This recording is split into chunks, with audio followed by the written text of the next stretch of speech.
Hello everyone and welcome back into my kitchen. Come on, let me show you how easy this is going to be. Okay, so here are the ingredients we're working with today. I have one egg in here that I have at room temperature. I don't like the taste of parsley, so I'm using here about 4 sprigs of cilantro that I chopped just to give us a little flavor and some color. I have a pound of ground turkey and half a pound of ground beef. Okay, so here's what's going into it. I have a half of a red onion. I don't have white or yellow onion, so I'm using that.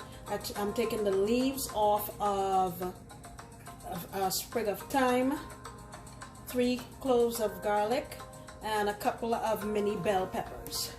So I chopped all of those up and I put it in a pan with a teaspoon of oil, and I just sauteed it to get the raw taste out of it.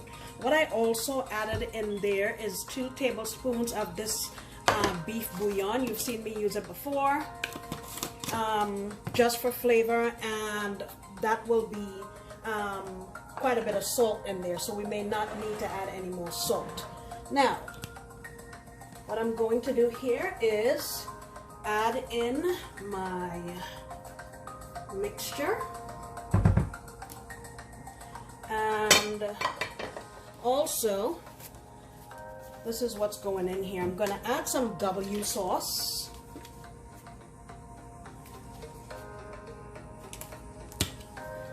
I would say about a teaspoon or so. Going with this Mrs. Dash garlic herb, and it's sodium free. I'm saying about a teaspoon. You know how I measure. Black pepper, again about a teaspoon. I'm also going to add a couple tablespoons of barbecue sauce. You can use whatever brand you want. You can also use ketchup. Get this in here. And then lastly, I'm going to add that's about a half a cup. I'm just going to get this combined, and what you want to do is remember not to work this too much because you don't want your meatloaf to be tough. So I like to combine all of the other ingredients first, like so, and then go in with the meat. And I like to, after I've mixed this up, just pop it in the refrigerator for 30 minutes or so, just so it will hold its shape better. I'm trying not to mix too much. Oh, I forgot. I wanted to add a little squeeze of lime juice. Probably about a half a teaspoon. Okay. I think I want to add a little more, what do you call this, breadcrumbs. So I'm calling that 3/4 of a cup, okay? Alrighty. I will mix this in and just pop it in the fridge.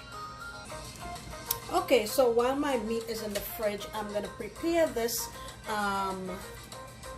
sauce that I'm going to brush on top of my meatloaf. And here I have a half a cup of ketchup. I have 2 tablespoons of this mango jam, and a teaspoon of just regular old mustard. And I'm going to add about 1/4 of a teaspoon of garlic powder. I'm going to just pop this in my microwave just so that everything can be mixed together nicely, and we'll be ready. All right, so my meat is out of the refrigerator. And I'm not using a bread pan. I'm just going to try to form this into sort of a rectangular shape. Alright, so I've shaped it into the shape that I want. And I have it here on this rack because I don't want it to sit in the juices and stuff that comes out of it. So I'm getting this in my oven. It's at 400 degrees and it will stay in there for about 45 minutes or so. Okay, so it's been about 20 minutes that this has been in there. And after a few minutes, I noticed that the meat started to sink and go through my wire rack. So all I did was I picked it up, crumbled up 2 pieces of foil, as you can see under here, and I stuck it under just to give it a little support so it wouldn't fall through. So if that happens to you, do not panic. There's a fix.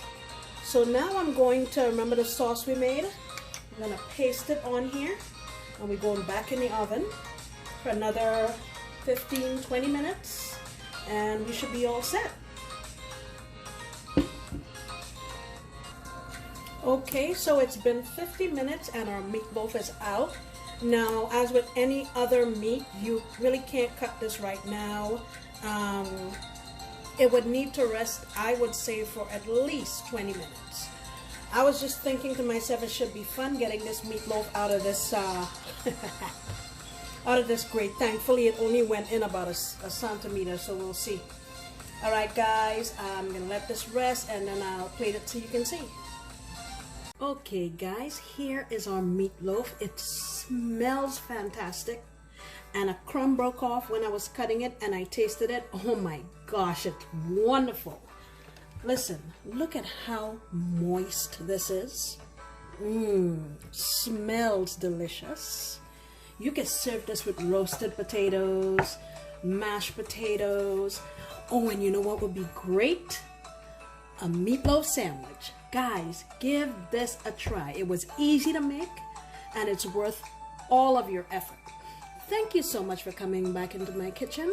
I really appreciate you, and I look forward to you coming again when I promise to make, you know what it is, another delicious recipe. Bye!